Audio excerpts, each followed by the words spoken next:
Thank you for the invitation, and thank you for having me. So I will have another approach, try to, take you through my experience. Instead of talking a lot about maybe what I do, but maybe we can take it during the questions. But you were all standing up. We can start by, if the last row can stand up, please. Yeah, thanks. Do you guys know what that represents? Those people standing up there, your colleagues? With respect to job and careers that we're talking about. Excuse me? The people who follow the academic career compared to, I'm just kidding. Very good. So, those guys represent the people who will get tenure tracks, meaning will continue within the academia. All right. And the rest of you will not. This is statistics from Sweden. Who wants to? So 3 people. First 3, please stand up. And the rest, the other 3, please sit down. You guys know what that represents, those 3 guys there? No? No? No? Young retirement. Those who will reach associate level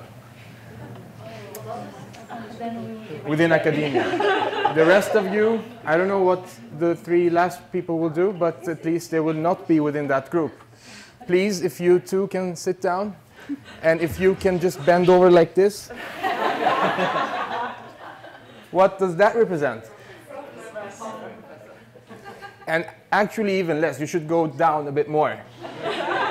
That's the number of, or the length of, representing. Thank you so much, I'm sorry. Thank you so much for your help. That represents actually, so we're 30, you're 37, and it's less than 1% that will reach professorship in Sweden. It's quite shocking. All right, so how many of you have less than 6 months left on a PhD? 1, 2, 3, 4, 5, 6, 7. Have any of you 7 started applying for jobs? 1, 2, 3, 4. How many interviews have you been to? 1, 2, 3? 1. Who said 1? Good job. Round of applause. That's pretty unique. How did you get the interview? I sent the CV and then I just got the positive reply that, you're lucky that you're on the list of for interview. All right, so did you do the interview? Yes, and I screwed up. Don't worry. You'll see my numbers now. Don't worry. Very good job. Keep it up. All right, so these are the numbers. How many of you do speak Swedish? Because Swedish was spoken. Okay, so almost half. Almost half. At our company, we communicate in Swedish. It's a Scandinavian office, so it's Denmark, Norway, Iceland, and Sweden, and we keep it in Sweden. We interact in Swedish with the customers, and when a job is posted, mostly requires Swedish. So for the rest of you who do not speak Swedish, start speaking Swedish. Yes? To which extent do they speak? All right, as long as you can communicate, it's good. Writing emails, it's good. Communicate on a regular, from 1 to 10 academic level, as long as you're a 5. Because it's good. Of course, we can all put effort in learning Swedish. Yes. But I think, I don't know, at least in my lab, we managed to finish SFE, but if you expect to finish SAS when you are working as a PhD, then it can be difficult. So of course I think we put effort in that, we have goodwill, but still if you expect fluency in Swedish from, Absolutely. It's a little Look, difficult. I will be quite, you will notice that, I will be quite harsh, and that's not because I'm just a bad person, but because reality is like that. Yeah, sure. 7 out of 10 jobs require Swedish. Yeah. Only 3 jobs, like IMS quintiles, they don't, but it's not only epidemiology. They do a lot of epidemiology, a lot of computer work. So the interaction level on the analyst level is not so much as she said. However, I will come to that. Meaning that as long as you are able to communicate in Swedish, that will increase your chances. Instead of applying for only 3 jobs out of 10, then you can apply for 10 jobs out of 10, right? So keep that in mind. And it doesn't matter if you have an accent or not, as long as you can communicate. All right, so my path. I started in 2003 as studying civilingenjörsprogrammet at KTH. It was the Hugo project. Genetics was big, and I was very interested in individualized healthcare. And I thought genetics would suit me good, so I entered the biotechnology studies. So in 2008, I completed my master thesis at the department. I actually worked together with the previous talker's manager. And so the world is a little place. Get to know people around you right now. And I work with diagnostics. And diagnostics, we try to have a lab on chip for cystic fibrosis, rare diseases, that you could do genetic screening, and that would facilitate for remote areas people be able to do these genetic tests. And that was big back then, but I quickly realized that we needed more patient material, being closer to patient material and getting biopsies and doing research with a lot of patient material. And that's when I got, through my mentor that I had, who also was working at KI, I got a PhD position here at CMM, at the atherosclerosis research unit. Now it's called cardiovascular disease unit at CMM. I defended my thesis within cardiovascular diseases and metabolic diseases in 2014 November, so that's around 2.5 years ago. And during my PhD time, I also was quite business interested, so I helped in starting up women's fashions wear. Yes. This helped you get your job? If this helped me get my job? Because maybe your boss liked that. Yeah, well, yes. Not this job. In a way, having business interest was interesting. So if this helped me get my job right now. But my previous job, definitely, yes. However, you don't need to start a company to get employed. So what happened was just 2 months, 3 months before I graduated, of course I thought that, okay, I'm going to defend my thesis and so many people are going to want to hire me.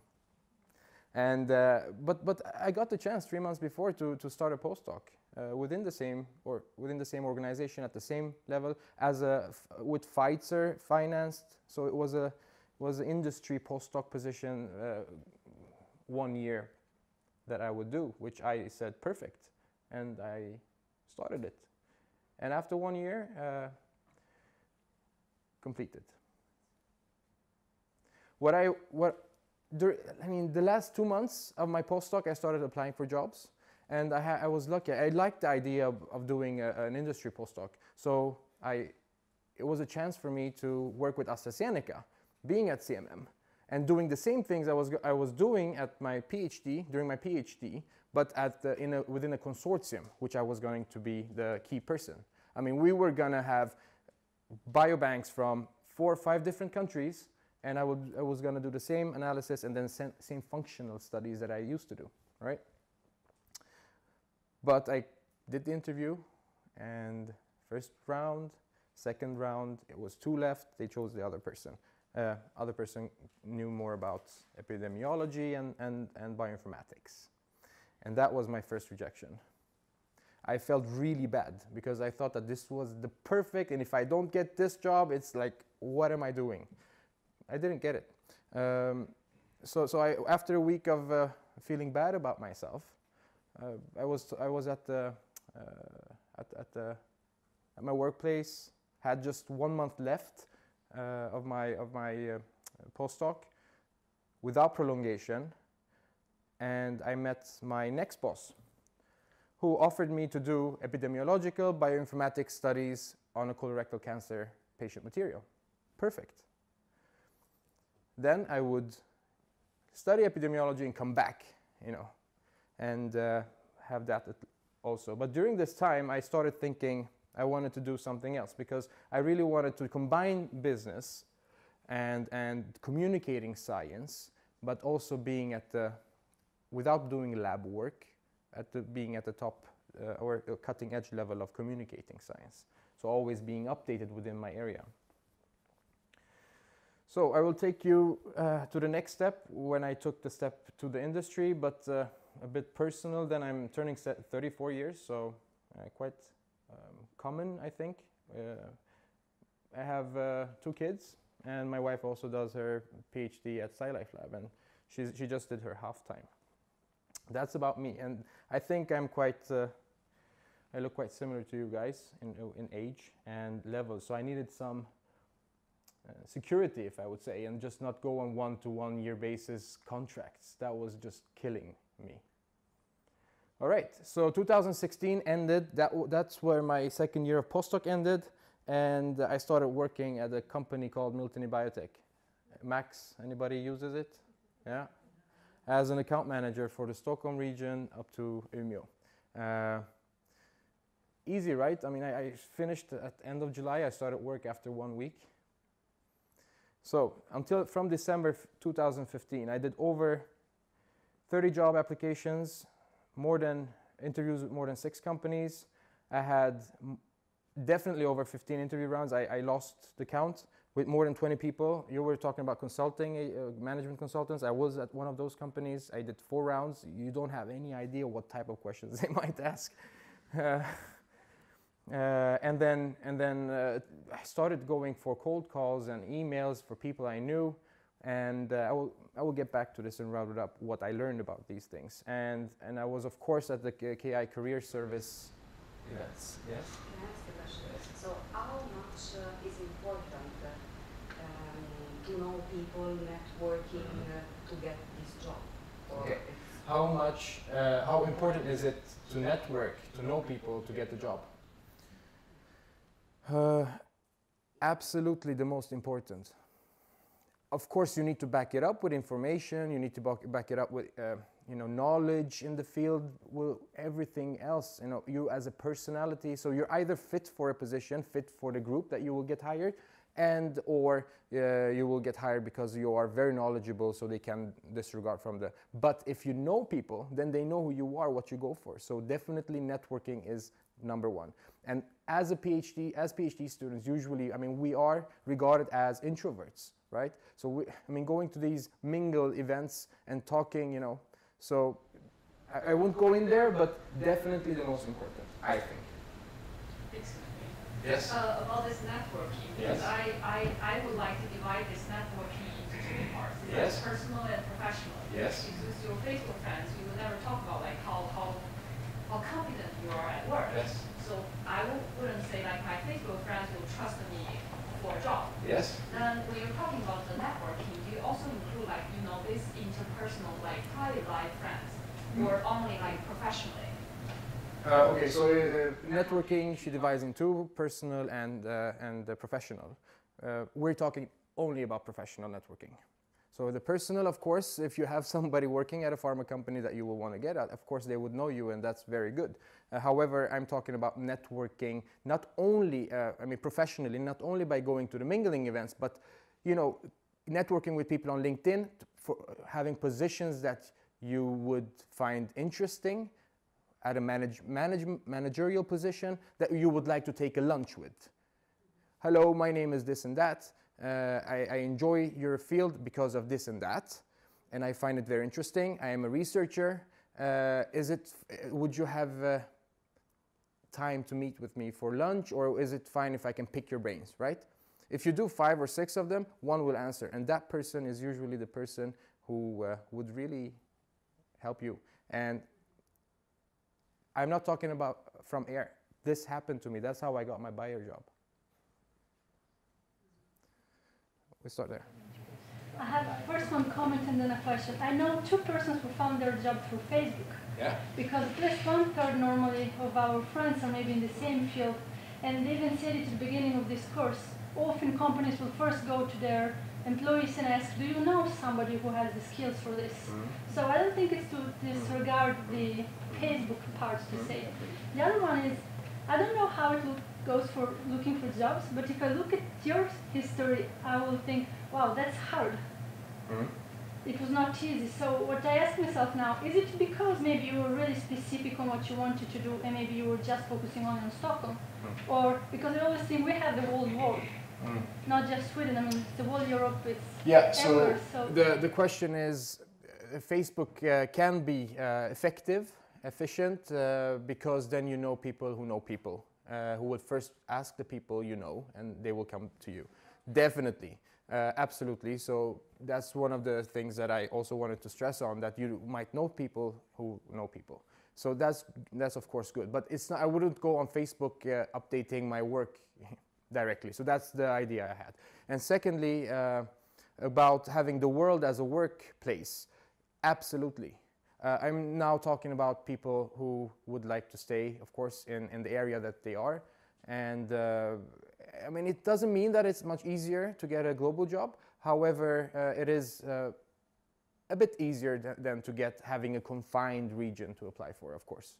Because every country has their own language. And if, I mean, that may apply, English would apply to the countries speaking English. Otherwise, it's, you know, if nobody is Hungarian, I mean, applying for jobs in Hungary, a very good job, that's still difficult. Yeah? Yes, please. Actually, I have a question about your timeline. So basically, it took for you 1 year, roughly, to get your PhD. Until I got, it was a long process. I got the offer of a position in May. So half a year, definitely. So because my question is, if I am a PhD student, which I am, graduating next year, and then, as you basically were suggesting us, start to look ahead around. But then there are some jobs application where they say it's not as soon as possible. And you might get through this application, they want to maybe interview you, but still you don't, when you say, okay, look, I have to defend at the beginning of next year, they're like, okay, anyway, we are not interested, we want you as soon as possible. So in Sweden, you have to give 2 months in advance to your previous employer. So I mean, it's tricky. It's really tricky. What is the right time? Because one year ahead is good to have an opinion about the work, but then if you get to an interview, it's anyway, you cannot just leave things in the Yeah, very good question. So the question is, if one has 1 year left on the PhD, when to apply? I would say the first 3 months you will always do wrong. You will keep going, sending applications that you will, you know, just in thin air, going on these, you know, portals and uploading your CVs and no answer. That you can do forever. Don't do that. Then start applying for jobs 3 months after. Better. Not sending is most probably better, because then you're not wasting time. However, you need a certain period of time to get into the mode of understanding of how job applications are going. So I would say if you're defending in 1 year, start thinking about which areas you want to get into.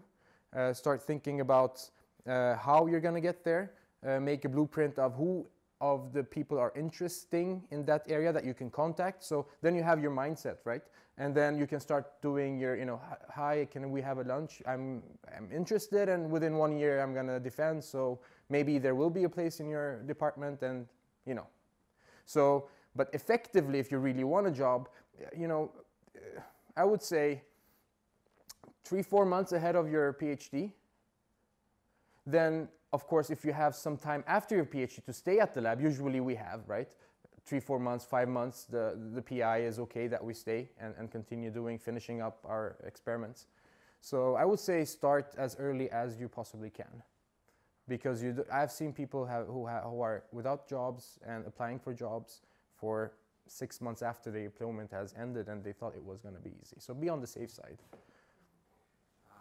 How would you describe people's reaction or behavior towards the cold calls and emails?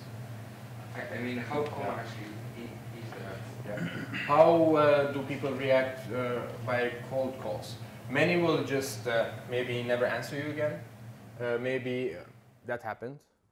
People who had told me that, yeah, you can reach back to me whenever you want. I called and then they didn't. You know, they didn't like it that I contacted them. But other people, just like I said, I got the job by, contacting my current boss and explaining why I was interested very shortly, and if there was an opening, because most of the openings are not, first they check inside. Anybody know anybody who knows anybody who can be suited for this position before they put the job description out there? And if there is, they will take those people first for interviews. So you never know if they have something cooking. So it's always good to reach out. You will not lose anything. Yeah, so you will piss off some people, but also many people. There will be a certain percentage of people who will be approachable, and who, if they have the time, they will put. And that might lead you to good things in the future. And yeah, and once you get a job, those people who were pissed off at you because you contacted them may not probably be pissed off anymore, because then it's a business relationship, peer-to-peer. Any other questions? Be free. I can skip slides. It's fine. Yes. Seems like LinkedIn is very important. We have some seminars about how to use LinkedIn and how to set up the professional network. Yes. My question is how do you manage your friends on LinkedIn? Yes. Because it's easier for me, because LinkedIn you only have, probably you see the title CEO. Oh, I'm interested. I added him. Then you forget about him later. So how do you manage this family tree or friendship tree? Okay, I'm not a LinkedIn expert. I'm not even a recruiting expert. I'm just telling about my experiences. That's, So the question was, how do you manage LinkedIn? I wouldn't say go to CEOs and friend them. No. In the end, from 6 to 7 years from now, your peers will be sitting at positions in companies. So first of all, I think I'm getting ahead of myself, but as you're asking a question. So plan in front, but also have a plan A, which will be from now until 6 months, 1 year, I want to get a job in the industry, right, in this area. So start connecting with the analyst level. If it's a management consulting firm, try to get on their events. And then add them there. Is it fine if I add you on LinkedIn and keep on the conversation like that? But don't go, I don't go and network with a CEO. That will not give me anything. Unless it's a CEO who is constantly updating something new on their wall that is of interest to me in the sense of information getting, right? But don't expect anything. You can't, it wouldn't give you anything just to write a CEO or something, but it would give something if you want an MSL job to write to an MSL manager at a certain company. Yeah, and befriend that person. Yes? Is it that bad to look for jobs while you're unemployed? Because, for example, honestly, after my PhD, I need 3 months vacation. I can't. All right, so would you... Yeah, so is it that bad to apply for jobs? Of course. Some people might get lucky. I didn't get lucky. I had to really, prove myself, and I do speak fluently Swedish, right? So I was on many interviews, and I was very made it to the last, right? And I wasn't fit for the group. And then in some interviews, many people were more experienced than I was within that field, because I applied. You said something about maybe I applied narrow. No, I applied quite therapeutically quite large, because I was interested for 2-3 positions, and it didn't matter the therapeutic area. And all infection, if I applied there, I came to the last interview rounds, but then there was a person who was 11 years of experience better than me, so that was no shot, So coming back to your 3 months thing, if an employer wants you, and you're the candidate, they will wait the 3 months, unless there is something very, they would say, hey, couldn't you take 2 months instead and start after 2 months? That's what they will do, right? So don't be scared to just directly start. You still have a negotiation terms there.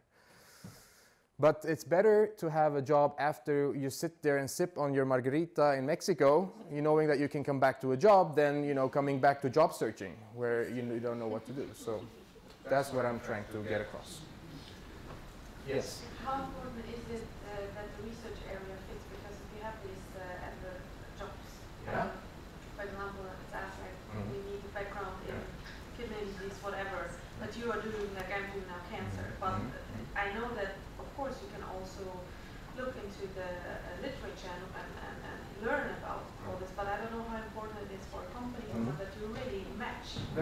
question. So the job description, how much should we pay attention if there is, if I have a PhD and they want a PhD, but within infection, but I do cardiovascular. So that's the same question I had at Chase last year.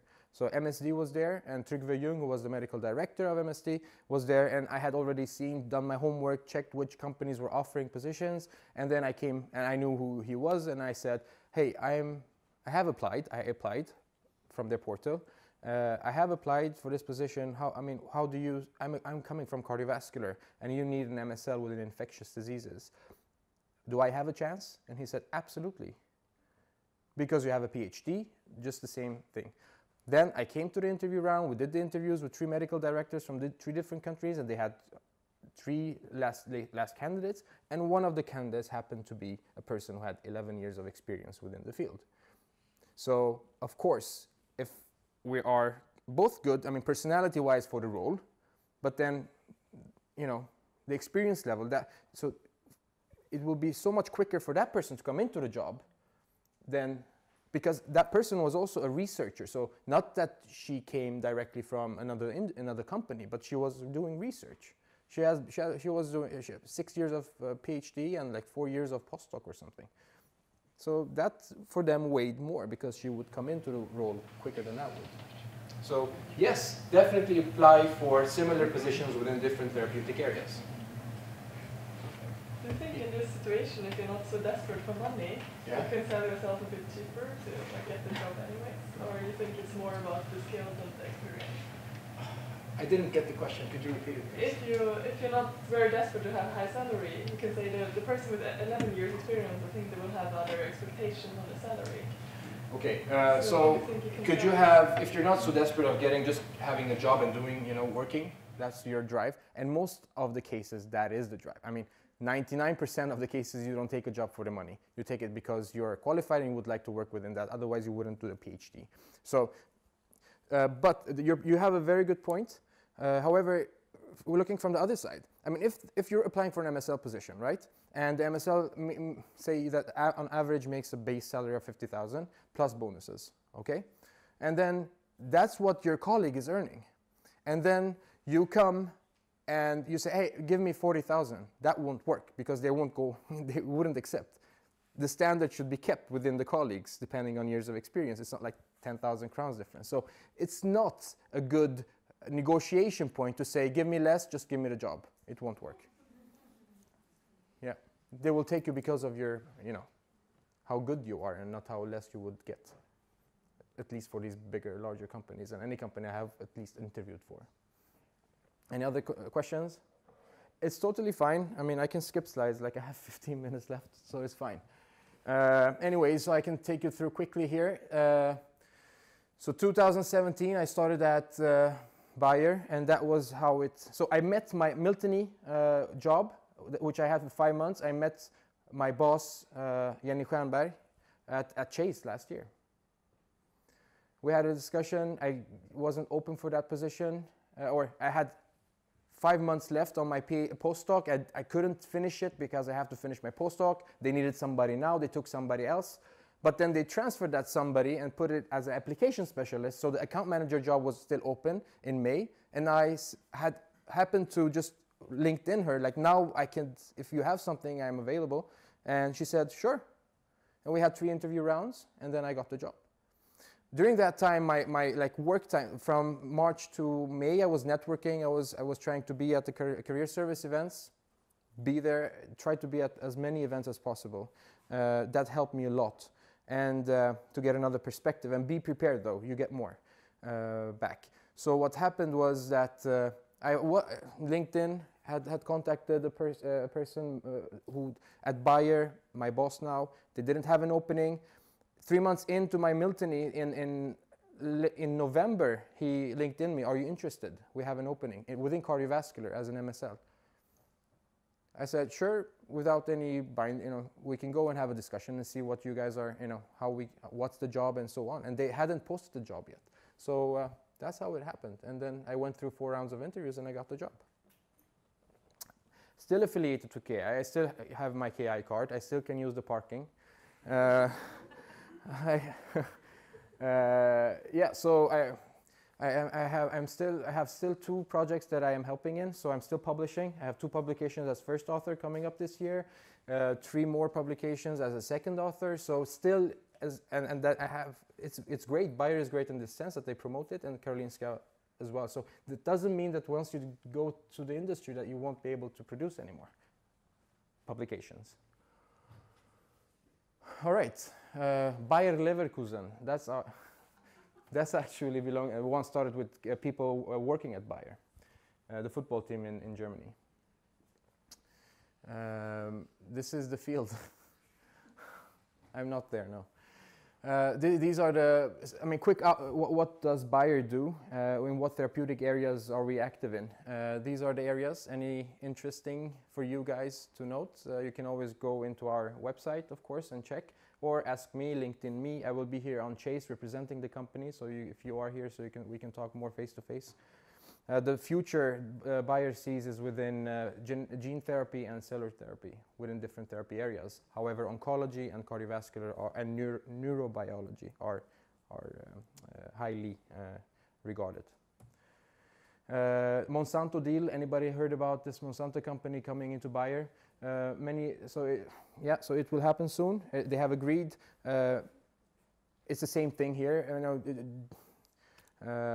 Genetic engineering within corpse, same techniques will be used within humans. So it's a lot of win-win situation for as a company, pharmaceutical company in Bayer, to use basic research that corpse use within pharmaceuticals. These are career tracks that you can apply for. I wouldn't apply for a senior brand manager position if I went directly out from academia, So don't waste your time doing those applications. So these are entry-level positions that you can apply for. I will send this if anybody wants. Because we don't have the time, I will run quickly. That's me here. Right now. That's also a case. That's also many questions. I'm overqualified, I'm underqualified. I don't want to look like an idiot.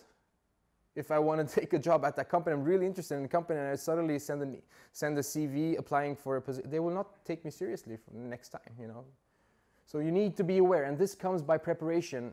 Preparing yourself for a job, doing your market research, doing your job, because you need to communicate directly at the interviews. So be prepared. Understanding the industry, what types of departments there are, how the interaction is.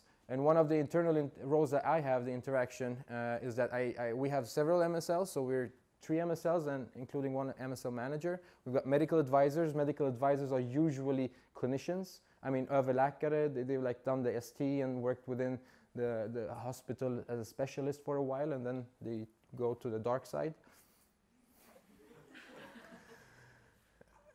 We interact a lot with the sales and marketing department. These are the sales reps that are out in the field and communicating with the marketing sense.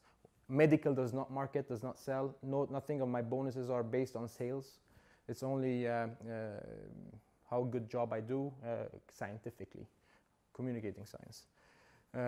And that's the integrity keeping within the company. You want it that way, otherwise they will not take you seriously as a company if you're trying as an MSL to sell the product.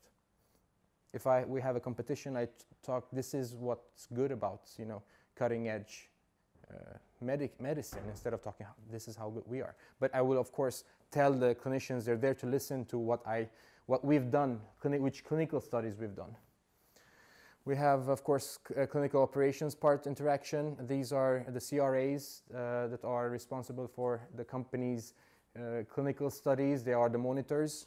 And then there is the phase 4, meaning that once the drug reaches the market, they do IMS health. So we do a lot of communications with them. We use their services to perform these epidemiological, large-scale, register-based observational studies. And external roles, we're the team. We have the hospital specialists. We've got the hospital clinicians who are not specialists but work at hospitals, deal with the patients. They want to know what the latest research is. And then there is the prescription information, everything that is accepted by the FDA, the Federal Drug Administration in the US, or the EMA, the European Medicines Agency, that give, okay, now you can use the drug and market the drug.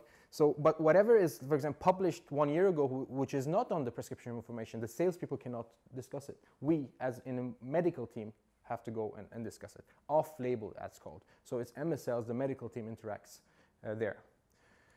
So I talk a lot about read articles, get daily feeds. We have a company who provides like 5-6 articles within the area every day, so I'm always updated. That's very cool, I think. And then we communicate our research, clinical studies with the clinicians. And then the general practitioners, these are like Vårdcentraler, and these guys are, they deal with 300-400 medications a year. So the information flow is different depending who you're talking about. I mean, here you might have a professor, and there you have a general practitioner who is not specialized. So the communication should be varied.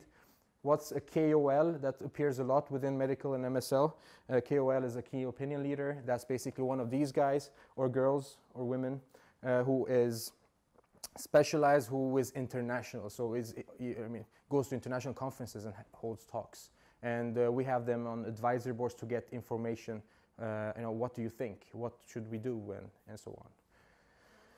So what is the difference between KOL and TL? It's the same. It's different companies just say different names. So thought leaders or key opinion leaders. If you come across them in a job description, that's what it is. Externally, we put forth advisory boards, expert panels like my colleague previously at IMSL does.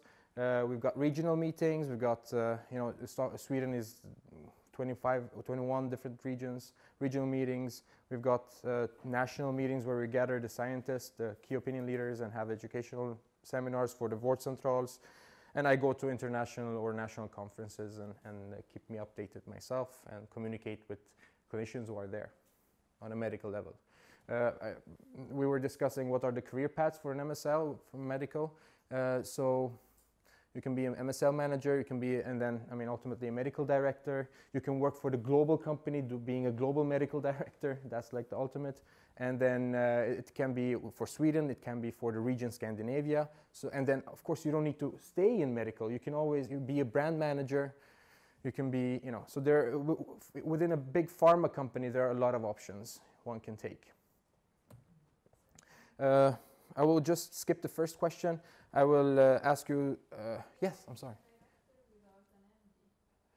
It doesn't need to be. So would a medical director be an MD? It doesn't need to be, no. So just a question, and I would like an answer from one who thinks, this is an interview question I got asked. Are you a person who reads an abstract and understands the paper, or are you the type who needs to read full articles to have a discussion with the clinician? Please raise a hand, whoever would have an answer. Doesn't matter, no right or wrong. Yes, please. If it's my field, I just need the abstract.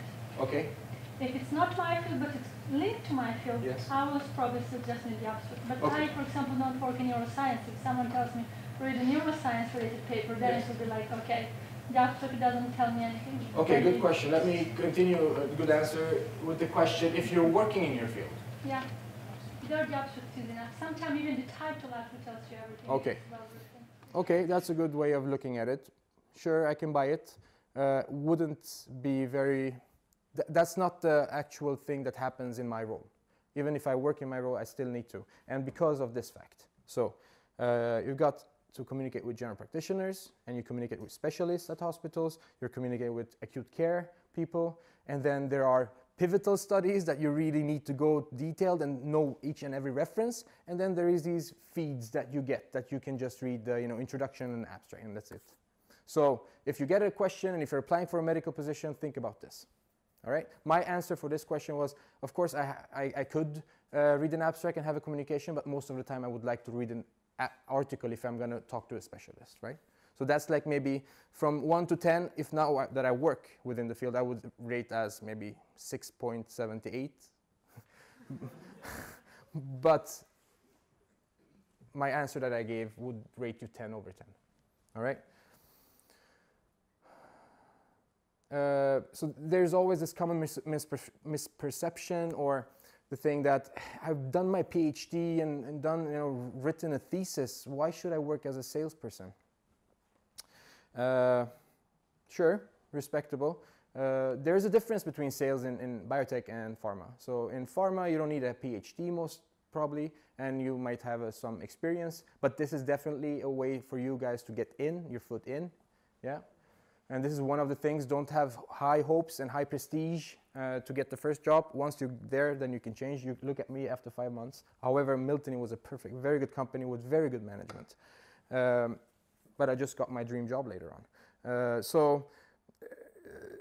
Sales reps in pharma are not allowed to talk outside of the what's prescribed in the leaflet of the drug. Account managers, for example, or business manager within biotech also have very high level of interaction and setting up experiments and so on and so forth. So there you can discuss science. This is a life science industry map for Stockholm and Uppsala. Whoever is interested in staying in Stockholm region, this map I will also forward to Career Service. And what's good is that it's interactive, so you can, if you want to work in R&D, you can just book it up, and then it will just show you the companies that do R&D and so on. It's good. Salaries, who's interested? Don't look. I said that this was going to be a different talk. I tried at least. So everybody is interested in salaries, and you never know, Glassdoor is there, but never gives you the truth. However, I have got some offers, but more or less, I don't put my salary, of course, but I mean, a range. This is how it looks. An account manager within biotech, as this is starting, right, makes from 35 to 45,000 crowns as a base salary, and then there's always like a sales dependent and a team dependent bonus adding to it. As MSL can make everything base salary from 45 to 52,000, 53,000, depending on how experienced one is and how many years. Here, postdoc, for example, plays a role.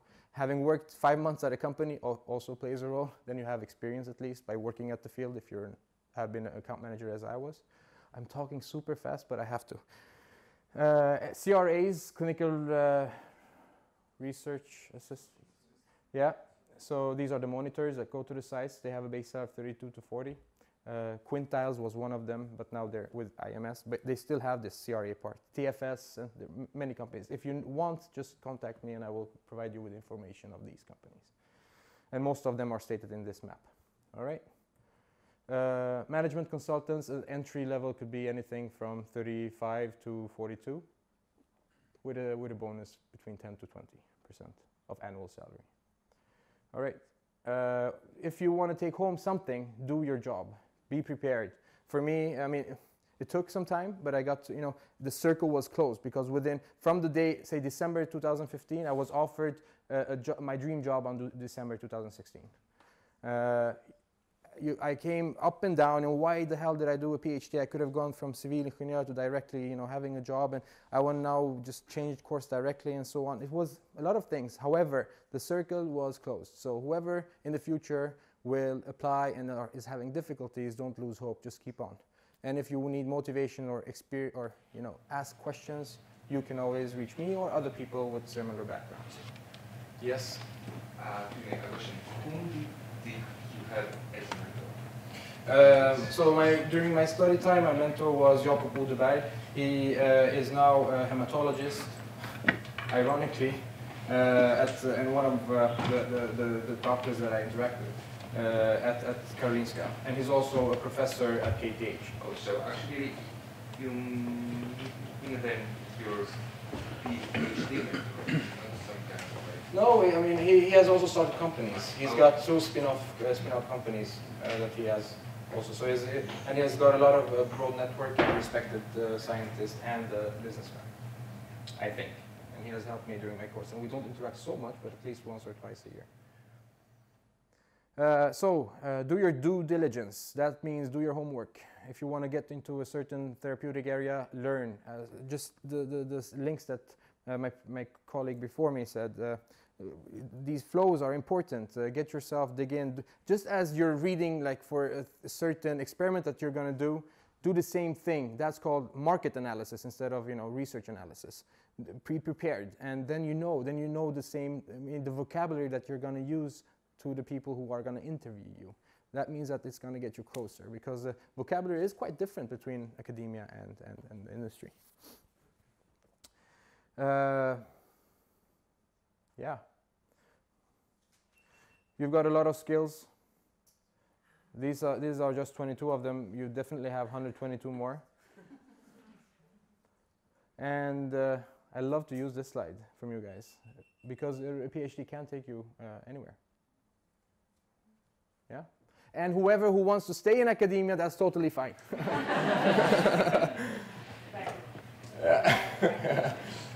Yes? Talking about Swedish again. Yes.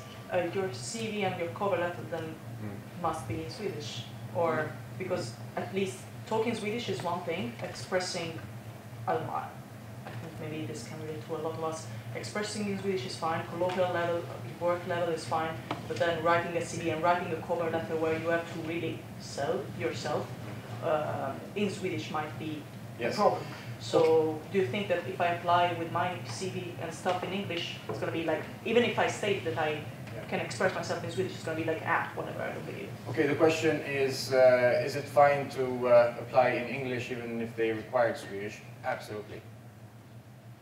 You might think that some jobs that like there are 75 people applying, it's not the case. Sometimes it is only 4 or 5. And then they would, and if you're a superstar in their field and you've got like everything else, then they would consider to, have it in English. So of course you can apply it with, and then you can state that I have communication level Swedish. Of course, definitely. I'm out of time. If you want to ask more questions or if you want to get in touch with me, you can add me on LinkedIn. Yeah. And you will be on Chase. And I will be on Chase representing Bayer. And Bayer will have an internship project. And Bayer will have an internship project, and we're going to do something fun during Chase. Hopefully, we're discussing it at a full day at Bayer, where you can talk about your project, and we're going to have 5, 6, 7 people, and then we can take you around, have lunch, have breakfast, and so on, and have a good, industry day. So meet me at the Chase. You're welcome. Thank you.